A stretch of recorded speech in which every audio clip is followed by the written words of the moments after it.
มื้อนี้เรามารีวิวเนาะออกจากบ้านมันก็ฮอด3แยกสีไข่วันนี้เราจะมารีวิว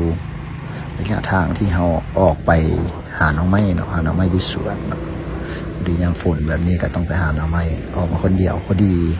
ลูกกำลังสิเลิกซ่อมบ้านเนาะตอนเช้าก็เลยออกไปหาลูกสายไปนำเนาะ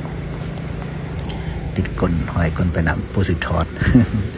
เนี่ยทาง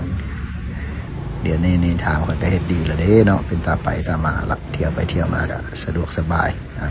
แต่แถวออกนอกไปนี่ปานใดเนาะเพิ่นสิเทคนกินหมดทั่วประเทศลาวนี่เนาะที่เจ้าว่าบ่ถ้าเป็นคนกินแบบนี้หมดนี่โอ้ยไปต่างแข็ง300-400 กิโลนี่ขี่รถจักรไปสบาย ต้องห่วง แต่อันนี้นี่ระยะทางมันเปื้อนพุ่น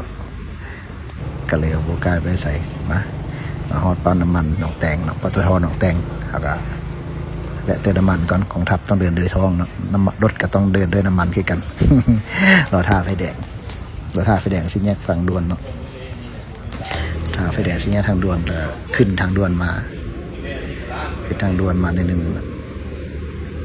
ที่ไปพุ่นแหละฮอดแยกบ้านนาลอกนาเรียนพุ่นแหละเนาะฮอดแถวนั้นพุ่นแหละแล้วเราจะค่อยเลี้ยวไปเนาะขี่ไปตามทางด่วนไปสบายหรือขี่ทางด่วนพระเจ้าไว้หรือจะขี่ทางด่วนแต่เฮาขี่ได้เนาะเพราะว่าเฮายังบ่ทันฮอดจุดเข้าเก็บเงิน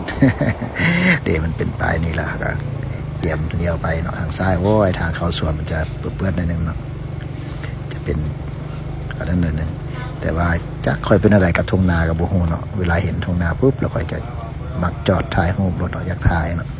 แต่ค่อยมักแท้ๆนี่มันอีกจุดหนึ่งเห็นบ่เจ้าเห็นมองปลาตะกี้เขาเจ้าบ่ถางต้นไม้ออกนะแห้งงามกว่านี้คันมีบ้านอยู่แบบนี้นี่โอ้คือสิคักค่อยมักขนาดตะกี้บรรยากาศมันมีต้นไม้อ้อมมันละตั้งบ้านอยู่ข้างกลางต้นไม้ฮะเนาะในบ้านหลังนั้นตะกี้ต้นไม้อ้อมหมดบ้านเขาเจ้ามีแต่ต้นไม้ใหญ่หมดเลยขี่รถผ่านยามแรงนี่บ่ยามฝนนี่เย็นดีแถวนี้ก็เลยว่ามักบรรยากาศแบบนี้แถวนี้ก็เป็นทุ่งนามันคนยังบ่ทันได้ขายแถวคนนี้เฮ็ดไร่เฮ็ดนาคือเก่าที่แถวนี้บ่อนไถกำลังดำก็มีบ่อน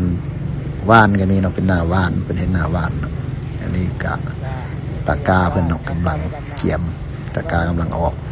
กำลังเกี่ยมสิเอาไว้ดำนาพวกเพิ่นเนาะมาฮอดนี่โอ้ยเห็นปลาวิกอ่อนซ้อนเนาะปลาวิกเขาเจ้าลายพิลึกพิลั่มเรียนกันใส่ลายอยู่ขาวจั๊วป่านสาวน้อยขึ้นใหม่ ตัดไม้เผาทานเด้เนาะ เต็มเลยแถวนี้มันแถวปาวิกเนาะเขาเจ้าแถวคนแถวนี้เขาจะฮู้กันดีว่าแถวปาวิกสิเขาจะฮู้แล้วเนาะอยู่แถวใดเนาะคนแถวบ้านปักแฮดแถวนี้เขาเจ้าฮู้ดีพอแถวนี้มีแต่แถวนี้ปาวิกหลายว่าซั่นซะเขาเรียกห้องแถวปาวิก ตาสะอ่อนแถวใดสุเจ้าเบิ่งมั้ยเต็มเลยเรียนใส่ลายเนาะแล้วก็ขี่กาดปาวิกมาแล้วก็เลี้ยวทางไปนาเฮาเนาะทางเปื้อนได้ช่วงนี้ฝนตกหลายนี่หนองนี่ตะกี้นี่บ่มีบ่ได้เกี้ยงแบบนี้เด้หนอง2หนองนี่2ฝั่งทางนี่มีปลาแล้วก็มีหนองแล้วก็ตะกี้หั่นมักเอามุ้งกวดเอาปลาซิวมาก้อยตลอดเนาะอยู่นี่อยู่หนอง2ฝั่งทางนี่ทางนั้นมาแต่บ้านปักแฮดเนาะเข้ามาทางนั้นก็ได้แต่เฮามาทางด่วนเนาะ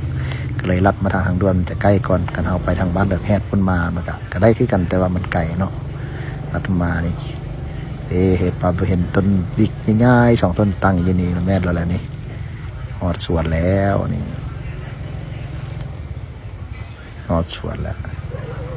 จอดอยู่หน้าประตูสวนไขประตูเข้าไปเนาะแต่ว่ามาย่างมาว่าเราไม่เห็นนั่นนี่ดอกแคล้นไปหลายเจ้าว่า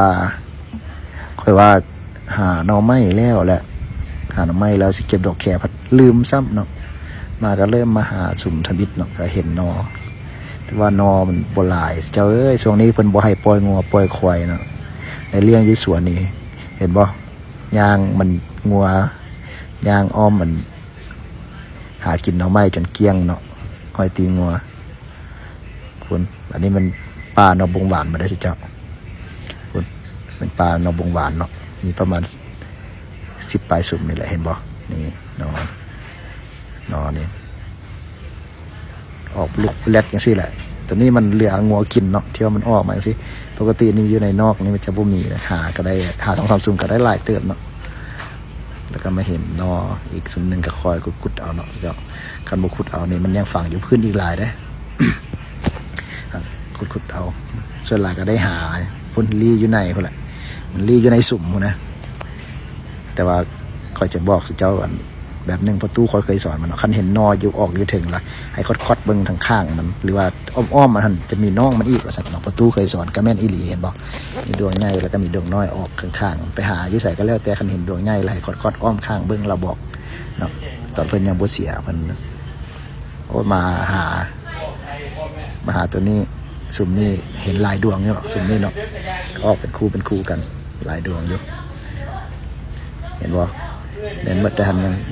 หามาแต่พุ่นเนาะหามานี่โค้งมาฮอดนี่โค้งมาฮอดนี่พุ่นยังสิหาไปพุ่นอีกยังไปพุ่นอีกพุ่นเดี๋ยวพุ่นอีก2สุ่มใหญ่เนาะนั่นเป็นสุ่มใหญ่2สุ่มอันนี้เป็นสุ่มน้อยที่ว่าปลูกแยกกันนี่หามาก็ได้หลายเติบแล้วสิเจ้าเห็นบ่พอได้แกงอยู่แล้วสิเจ้าเอ้ย